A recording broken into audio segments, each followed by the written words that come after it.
만일 인류에게 여러분 스스로의 자원을 활용한 스스로의 노력으로 스스로를 구원할 힘이 있다고 한다면 사실은 인류에게는 애초부터 구원받아야 할 이유가 발생하지 않아야 합니다. 다시 한번 이야기하겠습니다. 인류 안에 스스로의 자원을 활용한 스스로의 노력으로 스스로를 구원할 수 있는 힘이 있다라고 말을 한다면 사실은 그 자원을 가지고 그 노력을 해서 그 힘을 가지고 구원이 필요한 상태를 만들지 않았어야 정상입니다. 우리의 제한된 자원과 능력, 이성과 감정, 생각과 행동의 모순 사이에서 발생하는 악과 고난이 존재하고 있는데 이것을 또다시 우리의 제한된 자원과 능력, 이성과 감정, 생각과 행동으로 해결할 수 있다라고 말하는 건 논리적인 모순입니다. 그래서 우리 인류의 진정한 구원은 인간 안에서부터 나오는 게 아니라 인간 너머에서부터 인간에게로 주어져야만 하는 겁니다. 이 구원을 위해 인간 세상 위에 계신 하나님께서 창조주이고 생명의 근원이신 하나님께서 우리에게 구원을 주셨다는 이야기가 바로 성경과 기독교의 가르침입니다. 그 하나님의 은혜의 결과로 하나님의 자녀가 된 우리는 세상이 가지지 못한 특별한 자원을 가지게 되었습니다. 그게 바로 하나님께로부터 받은 사랑, 하나님께로부터 받은 은혜입니다. 에베소서 2장 8절과 9절을 화면을 보고 같이 한번 읽어보기를 원합니다. 시작. 너희는 그 은혜에 의하여 믿음으로 말미암아 구원을 받았으니 이것은 너희에게서 난 것이 아니요 하나님의 선물이라. 행위에서 난 것이 아니니 이는 누구든지 자랑하지 못하게 함이라. 하나님의 선물. 너희에게서, 너희의 힘으로 너희 안에서 나온 게 절대 아니다. 하나님으로부터 나온 것이다. 하나님으로부터 주어진 것이다 라는 겁니다. 우리는 우리의 삶에 근거한 것이 아니라 전적인 하나님의 선물로 구원을 받았습니다. 누군가는 말할 수 있습니다. 나는 그 구원을 받았는데도 불구하고 내 삶이 별로 달라지지 않던데 그게 뭐 별거냐? 라고 생각할 수도 있습니다. 그러나 그게 별것 아닌 것이 아닙니다. 우리 자신은 이 사랑을 받기 위해 치른 대가가 거의 없지만 하나님은 이 사랑을 우리에게 주시기 위해 너무 큰 대가를 지불하셨죠. 로마서 5장 8절이 말하는 것처럼 우리가 여전히 죄인일 그때에 그리스도는 우리를 위해 자기를 죽이셨습니다. 하나님은 이 일을 이루심으로 우리에게 대한 하나님의 사랑 확증하셨습니다. 여러분, 이 놀라운 구원의 역사가 우리에게 이루어지게 된 데에는 우리의 자격 때문이 아니라는 겁니다. 자격 없음에도 구원하시려는 하나님의 사랑 때문이라는 겁니다. 하나님의 구원은 하나님이 창고에 수북이 쌓아둔 물건 하나를 얘다 불쌍한데 이거나 먹어라 라고 던져주신 게 아닙니다. 많은 은혜와 능력 가운데 하나를 던져주신 게 아니라 가장 귀한 것, 나머지 것들을 다 팔아도 살 수 없는 그것, 바로 아들 예수님을 내어주신 겁니다.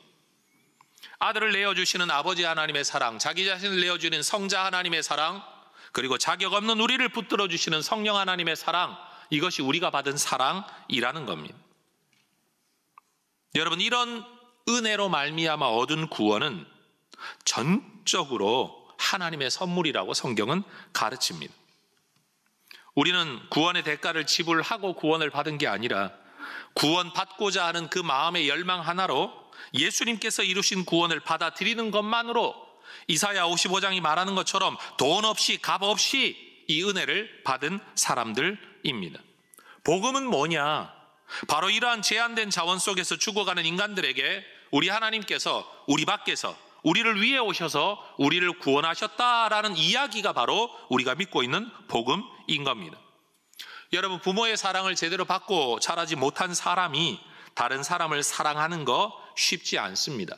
보지 못하고 누려보지 못한 걸 나누는 건 어려운 일입니다. 다시 말하건대 사랑받지 못하고 자라는 사람이 사랑하는 건 매우 어렵습니다.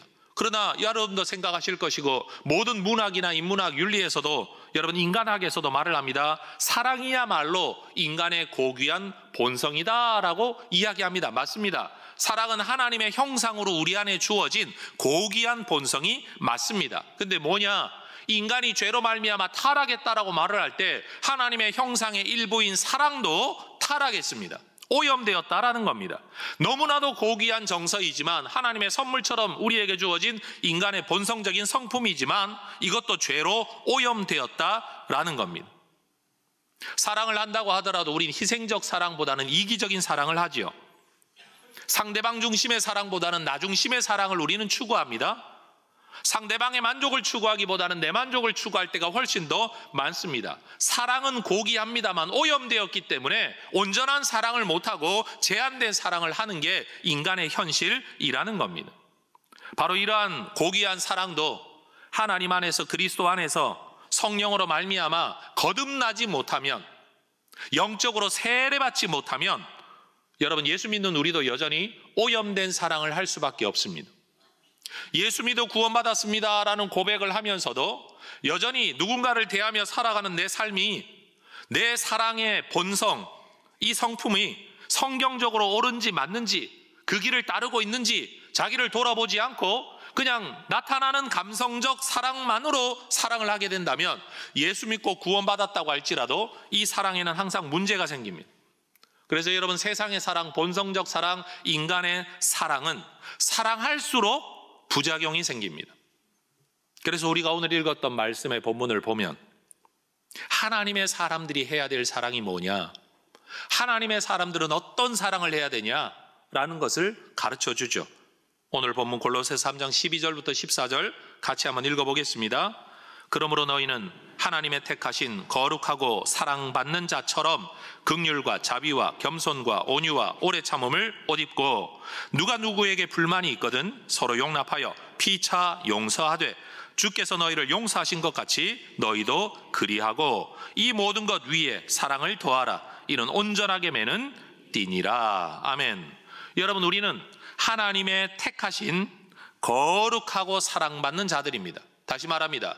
우린 하나님이 택하신 자들입니다. 그래서 하나님의 거룩한 사랑 받은 사람들입니다. 이 사랑으로 인해서 우리에게 요구되는 모습이 뭐냐? 긍휼과 자비와 겸손과 온유와 오래 참음을 옷 입어야 한다라고 말합니다.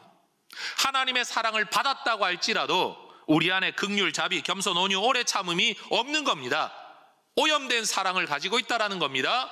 근데 이것이 믿음 안에서, 예수 안에서 옷 입어야, 거듭나야, 새로워져야, 갱신되어져야 여러분 이게 온전한 사랑으로 나아갈 수 있다라는 거예요. 그런 온전한 사랑으로 나아갈 수 있는 길이 뭐냐? 긍휼을 옷 입어라, 자비를 옷 입어라, 겸손을 옷 입어라, 온유를 옷 입어라, 오래 참음을 옷 입으라 라는 겁니다. 여러분 우리는 이 땅을 사는 동안 아무리 하나님의 사랑을 받은 사람, 하나님의 택하심을 받은 사람이라고 할지라도 누가 누구에게 불만이 생길 수 있습니다. 이 구절 자체가 우리에게 그것을 이야기합니다. 예수 믿으면 불만이 없어지냐? 그게 아니라는 거예요. 불만이 생긴다는 거예요. 누구에게? 사람에게 대한 불만이에요. 그런데 믿음의 사람들은 거기에 어떻게 반응을 해야 되냐? 서로 용납하고 피차 용서하라라는 겁니다. 내 안에 있는 불만이 불만으로 표출되는 게 아니라 이것을 용서로 표출해야 된다, 용납으로 표출해야 된다라는 겁니다. 근데 이런 힘이 우리에게서 어떻게 있냐라는 거예요. 본성적으로 우리에게는 없습니다. 근데 우리가 입은 게 있죠. 입은 것. 그게 뭡니까? 주께서 너희를 용서하신 것 같이. 따라하라는 뜻이 아닙니다. 주께서 너희를 용서하셨다는 그 은혜를 입은 자, 그것을 생각할 때 비로소 너희도 누군가를 용서할 수 있는 힘이 생겨난다는 거예요. 내가 사랑을 받았기 때문에 그 사랑을 나눌 수 있다는 사실이에요. 나는 받은 게 없는데 내가 주기만 하면 나는 여러분 본전의식이 생각날 것 아닙니까? 나만 왜 손해를 봐야 되냐라는 생각을 할 것 아닙니까? 이건 부부 사이에서도 이성 사이에서도 나타나는 일입니다. 왜 나만 참아야 돼? 왜 나만 져야 돼? 라는 생각이 우리에 계속 일어난다라는 겁니다. 왜요? 인간이 주고받는 건 제한되기 때문에. 근데 그런 관계에서도 우리가 참된 사랑을 할 수 있는 힘이 어디에서 나오느냐? 주께서 너희를 용서하셨다는 것을 기억함으로. 받지 않았는데 주라는 게 아니라 받았기 때문에 줄 수 있다는 거예요. 나는 없다고 생각하는데 내게 있다라고 하나님이 말씀하시는 거예요. 이 모든 것 위에 우리가 사랑이라는 마음을 더하게 될 때, 여러분, 우리는 온전한 그리스도인이 될 수 있고, 온전한 관계를 맺을 수 있고, 온전한 성도의 공동체를 이루어갈 수 있다라는 겁니다. 제가 언어에 해박하지 않아 어떤 자료를 보니까 그 내용을 그대로 옮겨서 말씀을 드리면, 중동 계열의 언어, 즉 히브리어, 시리아어, 아라비아어, 아람어에는 감사라는 단어가 따로 없다고 합니다. 그러니까 단어가 뭐 하나를 지칭하는 단어가 하나씩 다 있어야 되는데 감사만을 지칭하는 단어는 없다고 해요. 대신 축복하다, 사랑하다, 찬송하다 라고 번역되어질 수 있는 어떤 단어, 다시 말합니다. 축복하다, 사랑하다, 찬송하다 라고 번역되어지는 어떤 단어가 감사하다라는 의미도 포함되어 있대요.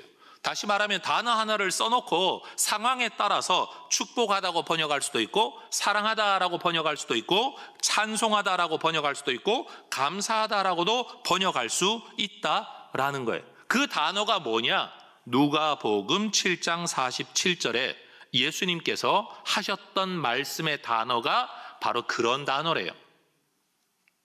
내가 너에게 말하노니 그의 많은 죄가 사하여 줬도다. 이는 그의 사랑함이 많음이라. 사함을 받은 일이 적은 자는 적게 사랑하느니라.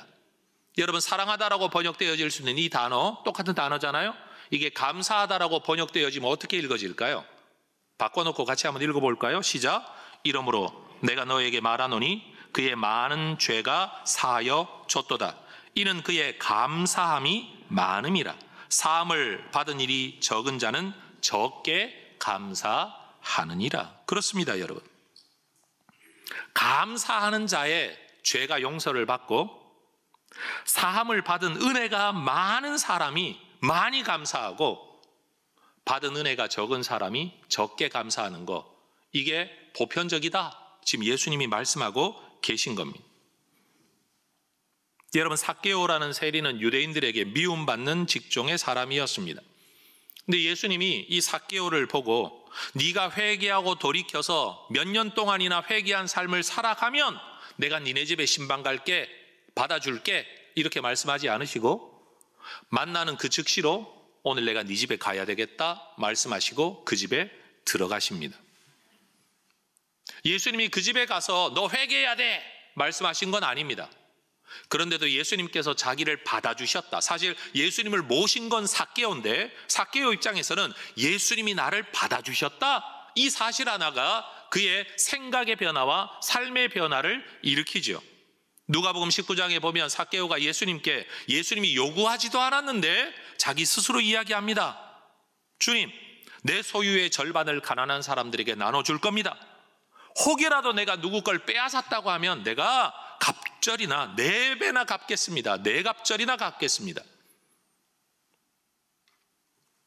삭개오 삶의 변화는 제자 훈련으로 일어난 게 아니었습니다. 우리는 제자 훈련 받으면 삶이 바뀔 거라고 말하는데, 여러분 죄송합니다. 제자 훈련으로는 삶이 바뀌지 않습니다. 어떻게 해야 되는지를 배울 수는 있습니다. 그러나 제자 훈련이 사람을 바꿔놓지는 못합니다. 뭐가 바꿔놓을까요? 받은 은혜에 대한 자각, 그렇게 살아야 되겠다는 성령의 감동으로 인한 내면의 열망이 일어나야 사람이 바뀌지, 여러분 바뀌고 싶은 마음도 없는데 제자 훈련 과정에 들어가기만 하면 바뀔까요? 공부하기 싫은 학생이 학교에 앉아있다고 공부가 저절로 될까요? 바로 그런 겁니다. 우리가 그리스도인으로 지금 살아가고 있는 데 있어서 나는 예수를 믿는데도 믿음이 별로 없는 것 같다, 삶의 변화가 일어나지 않는다, 내 안에 열망이 없다라고 생각하는 분들이 계시다면 여러분 진지하게 한번 생각해 보십시오. 내가 받은 은혜에 대한 생각이 내게 과연 있는가? 내가 사함을 받았다는 생각에 대한 깨달음이 내게 있는가? 사함을 받은 일이 많은 자는 많게 사랑하고, 사함이 받은 일이 적다라고 느끼는 자는 적게 감사, 적게 사랑하는 것이 원리라고 한다면, 내가 지금 하나님 앞에 가지고 있는 내 열망의 크기는 무엇과 비례하느냐? 내가 받은 은혜에 대한 자각과 비례한다라는 거예요. 삭개오는 예수님께서 그에게 먼저 다가와 주시고 자기를 받아주신 그 사실에 대한 감사의 마음의 크기가 곧 변화의 힘이었고 기독교 윤리 실천의 동력이었습니다. 여러분, 교회 다닌다고 사람 바뀌지 않습니다. 그런데 교회를 다니면서 말씀을 듣고 어느 날 그 말씀이 성령의 감동 안에 내가 얼마나 죄인이었는지, 정말 세상에서 정말 얼마나 악한 사람이었는지를 깨닫게 되고, 그런 나를 용서해 주신 예수님의 십자가가 얼마나 큰가, 이게 저 크게 깨달아질 때 그때 삶의 변화가 일어납니다. 자기의 죄인됨, 하나님의 은혜에 대한 깨달음이 없이는 기독교 윤리는 실천될 수가 없습니다. 예수쟁이들은 이렇게 살아야 돼 라는 윤리와 가르침이 사람을 변화시킨다고 한다면 사실은 세상의 윤리로도 세상이 변했어야 됩니다.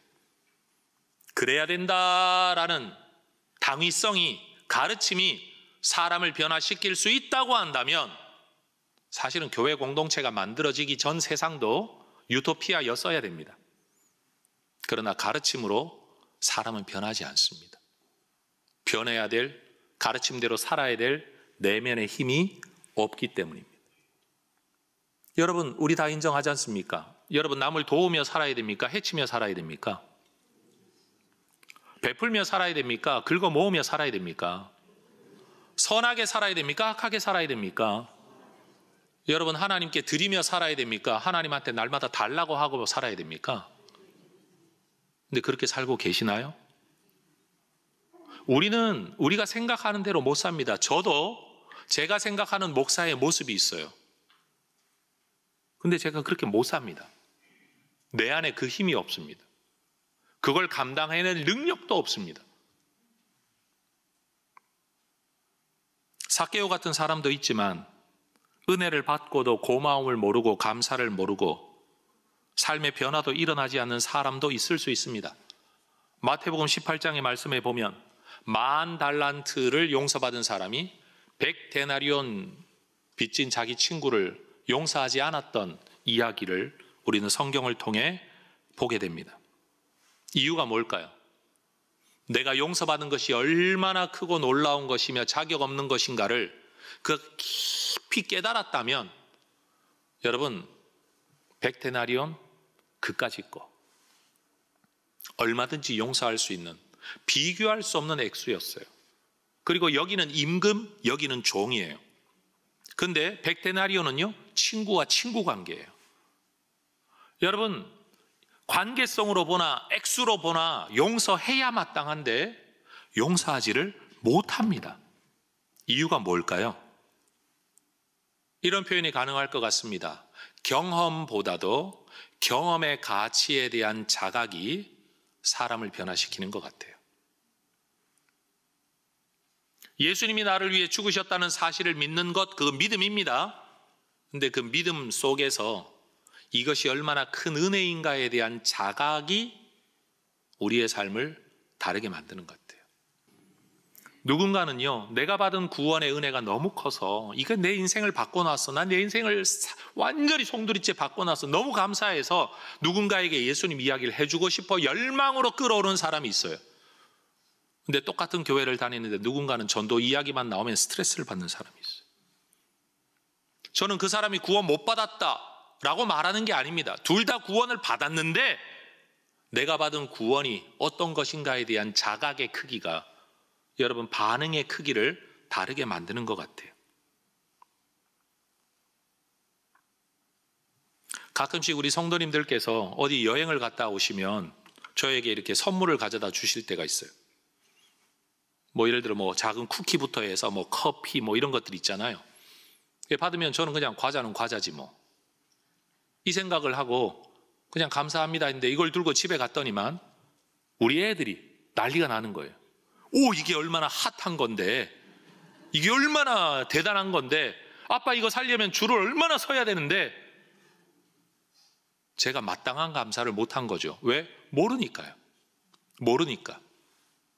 제가 커피를 많이 한동안 마시다가 식도염이 생겨가지고 녹차로 갈아탔어요. 근데 녹차로 갈아탔는데도 녹차도 카페인 함량이 엄청 높아가지고요, 여러분 식도염이 없어지지 않더라고요. 그래서 어느 스님이 저한테 추천을 해서 제가 보이차로 갈아탔습니다.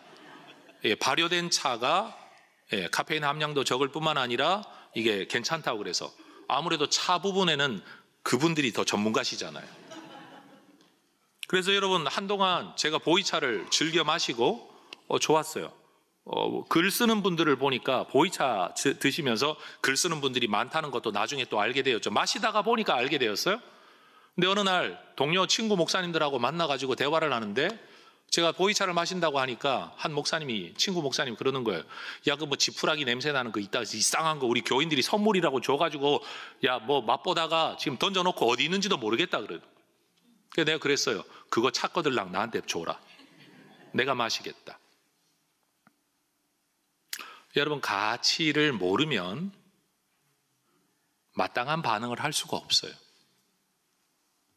여러분, 내가 받은 은혜, 어떤 면에서 내가 받은 은혜의 가치를 우리가 잘 모르는 것 같아요. 정말로 그 가치를 안다면, 얼마나 어렵게 구했는지를 안다면, 얼마나 구하기 힘든 건 줄 안다면 아마 우리의 인사가 달랐겠죠? 여러분, 우리가 지금 하나님 앞에서 이런 삶을 살아가고 있는 것 같아요. 순종하라고 하면 순종이 어렵다는 이야기만 하고 있죠. 왜요? 순종을 하게 하시는 하나님이 우리에게 먼저 베푸신 은혜가 얼마나 큰지를 모르니까요. 예배하라고 하면 예배도 귀찮은 걸로 여겨요. 종교적 행위 중에 하나로 여겨요. 근데 하나님께 정말 은혜를 받았다고 생각하는 사람은 기쁨과 눈물로 예배할 텐데 말이죠. 기도하라고 하면 안 된다고 아우성이에요. 못하겠다고 아우성이에요. 근데 여러분, 연애할 때는 만나서 대화하는 거 별 것도 없으면서도 맨날 만나려고 했었잖아요. 그만한 감동도 우리에게 없는 거죠. 하나님 만나 데이트하는 일이. 그러니 여러분, 나머지 모든 신앙적 성경에서 나타난 명령을 준행하는 일이 얼마나 우리에게 어려운 짐처럼 느껴지겠냐는 거예요. 그러면서 교회에서 필요한 건 뭐냐? 해야 된다는 말이 필요한 게 아니라 우리가 받은 게 뭐냐를 이야기하는 게 더 많이 필요한 것 같아요. 여러분, 목장 모임에서 잘 한번 생각해 보십시오. 어떻게 살 거냐는 이야기를 계속 해봐야 여러분 그렇게 못 삽니다. 절대 안 됩니다. 받은 은혜가 뭔지를, 하나님이 우리에게 주신 게 뭔가를 여러분 더 깊이 느껴야 됩니다. 그런 사람은 저절로 변하게 되어 있습니다. 은혜를 알아야 변화가 일어나는 겁니다. 여러분, 해성교회 한자가 뭔지 아시죠? 은혜의 성. 해성교회 성도들은 은혜의 성 안에서 살아가는 성도 여러분들이십니다. 자, 이제 나타나는 한자를 보여드릴 텐데 잘 생각하며 보시며 들어보십시오. 우리는 성령의 역사로 하나님의 은혜 안에 이끌려 들어온 인혜의 사람들입니다. 우리는 그리스도의 은혜로 하나님의 자녀로 받아들여진 은혜 받은 사람들, 수은수혜의 사람들입니다.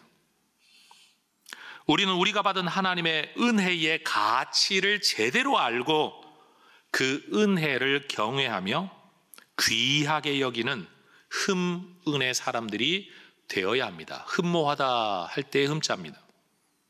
우리는 하나님의 은혜를 받은 자로서 그 은혜를 느끼고 감사할 줄 아는, 은혜를 아는 자, 감은혜 사람들이 되어야 합니다.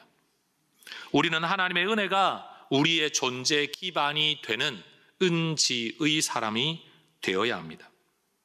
우리는 하나님의 은혜를 감사히 여기고 책임 있게 살아간다라는 점에서, 은혜를 내 마음에 품고 살아간다라는 점에서 은담의 사람들이 되어야 합니다. 하나님의 은혜에 대한 깊은 자각, 그리고 그 사랑에 대한 깊은 감동이 하나님을 향해서는 사랑의 예배, 그리고 순종으로, 이웃을 향해서는 기독교 윤리 실천의 힘과 동력이 되어서 여러분, 우리의 삶에서 하나님의 은혜가 더 크게 실현되어진다라는 점에서 해 성에, 이룰 성자입니다. 해성의 사람들이 되시기를 주의 이름으로 축복합니다.